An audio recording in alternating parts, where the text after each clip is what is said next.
எத்தனை வருஷமா கரண்ட் இல்லைம்மா உங்கள் வீட்டுக்கு? ஒரு 15 வருஷமா கரண்ட் இல்லாத தான் இருக்குது. 20 வருஷமா.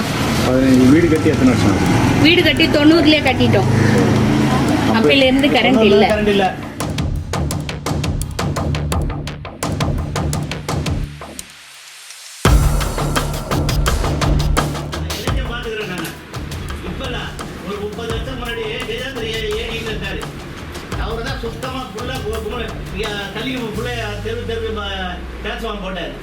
ஒரு சான்றிதழ் இல்லைன்றீங்க. ஏன் நாங்கள் தான் வரி கட்ட பில்லு சமர்ப்பிக்கிறோம், மேலும் அந்த ரிஜிஸ்டர் பண்ணியிருக்கிறோம்.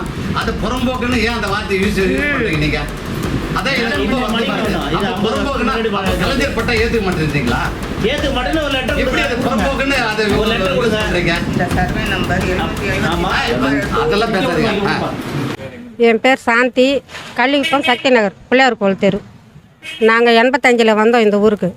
வந்து கூரை போட்டுன்னு இருந்தோம். இப்போ தான் கொஞ்சம் கொஞ்சமாக கஷ்டப்பட்டு வீடு கட்டியிருக்கிறோம். அப்போத்துலேருந்து கரண்ட்டு எங்களுக்கு இல்லை. கொஞ்சம் பேர் கொடுத்தாங்க, கொஞ்சம் பேருக்கு வரல.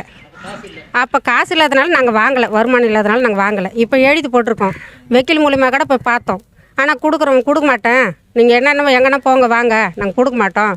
இப்போதைக்கு எங்களுக்கு இருக்குது வந்து கலைஞர் பட்டா தான். கொஞ்ச நாள் முன்னாடி கொடுத்தாங்க, அதை வச்சு எதுவும் கொடுப்போனா அதெல்லாம் எங்களுக்கு செல்லாது. நீங்கள் யார்கிட்டனா போய் பேசிக்கங்க, நாங்கள் கொடுக்கும்போது கொடுத்துக்குறோம், நாங்கள் பேசுகிற இடத்துல பேசிக்கிறோம் அப்படின்றாங்க. நாங்கள் எங்கே போய் பேசுறது, யார்கிட்ட நாங்கள் சொல்கிறதுன்னு எங்களுக்கு தெரியல. எங்களுக்கு கரண்ட்டு வேணும்.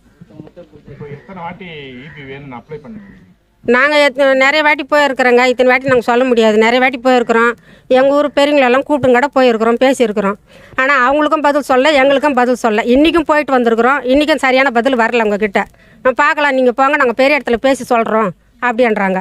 இந்த நகருக்கு இந்த சக்தி நகருக்கு இங்கே இப்போத்துக்கு 18 பேருக்கு இல்லை.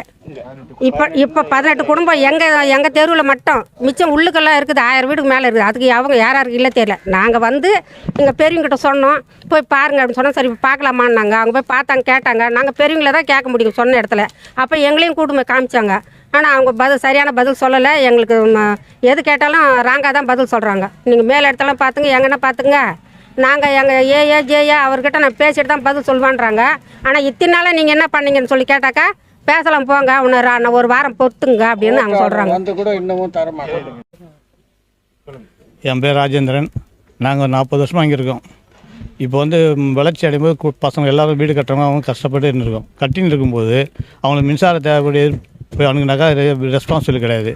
அதனால் இப்போ கொஞ்ச நாள் மறுபடியும் முயற்சி பண்ணி நீதிமன்றம் மூலிமா நாங்கள் அணுகணும். நீதிமன்றத்தில் வந்து இதனுடைய நிலைமையை பார்த்துட்டு மின்சார இணைப்பு கொடுக்கலாம், அது உங்களுக்கு என்ன ப்ரொசீஜர் இருக்கோ அந்த ப்ரொசீஜர் பார்த்து அவங்களுக்கு வழங்கலாம் சொல்லிவிட்டு ஆர்டர் போட்டுருக்காங்க. ஃபஸ்ட் டைம் ஒரு ஆர்டர் போட்டாங்க, மறுபடியும் 2வது ஆர்டர் போட்டு இப்போ கொடுத்துருக்காங்க.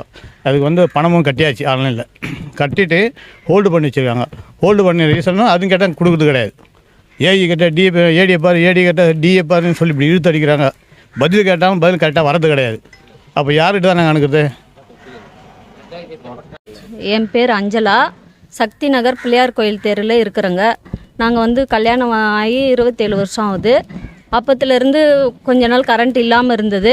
இப்போ பசங்களுக்காக வேறு வீடு கட்டியிருக்கோம். அந்த வீட்டுக்கு கரண்ட்டு வேணும்னு சொல்லிவிட்டு அப்ளை பண்ணுறதுக்காக கரண்ட் ஆஃபீஸ்க்கு போனோங்க. அங்கே வந்து இப்போல்லாம் வாங்க முடியாது அப்படின்னு சொன்னாங்க. ஏன்னு கேட்டால் இந்த மாதிரி சமூக ஆர்வலர், அவர் பேர் ராமசாமி அப்படின்றவர் கேஸ் போட்டிருக்காரு, ஸ்டே ஆர்டர் வாங்கியிருக்காங்க, அதனால் இப்போல்லாம் கரண்ட்டு கொடுக்க முடியாது அப்படின்னு சொன்னாங்க. இப்போ ஒரு 10 வருஷமாக அப்படி தான் இருக்குது, கரண்ட்டு யாருக்கும் கொடுக்கறது இல்லை அப்படின்னு சொன்னாங்க. சரி அதுக்கு என்ன ஸ்டெப் எடுக்கணும் அப்படின்னு சொல்லி கேட்டால் கோர்ட் ஆர்டர் வேணும் அப்படின்னு சொன்னாங்க. கோர்ட்டுக்கு போனால் அங்கே கோர்ட் ஆர்டர் கொடுத்தாங்க. நீங்கள் வந்து கரண்ட் ஆஃபீஸில் போய் கொடுங்க அப்படின்னு சொல்லிட்டு கோர்ட் ஆர்டர் கொடுத்தாங்க. அதை எடுத்துகிட்டு போய் கொடுத்தா என்ஓசி வேணும் அப்படின்னு சொன்னாங்க. நீங்கள் எத்தனை வருஷமாக இங்கே இருக்கீங்க பண்ணுறீங்க அப்படின்னு தாலுக்கா ஆஃபீஸில் போயிட்டு என்ஓசி வாங்கிட்டு வாங்க அப்படின்னாங்க. அங்கேயும் போயிட்டு என்ஓசி வாங்கிட்டு வந்தோம். அதை எடுத்துன்னு போய் கொடுத்தா நீங்கள் பணமெல்லாம் பணம் கட்டுங்க, ஆன்லைனில் பணம் கட்டுங்க, உங்களுக்கு வந்து கரண்ட் வந்துடும் அப்படின்னு சொன்னாங்க. பணமும் கட்டி 4 மாதம் ஆச்சு.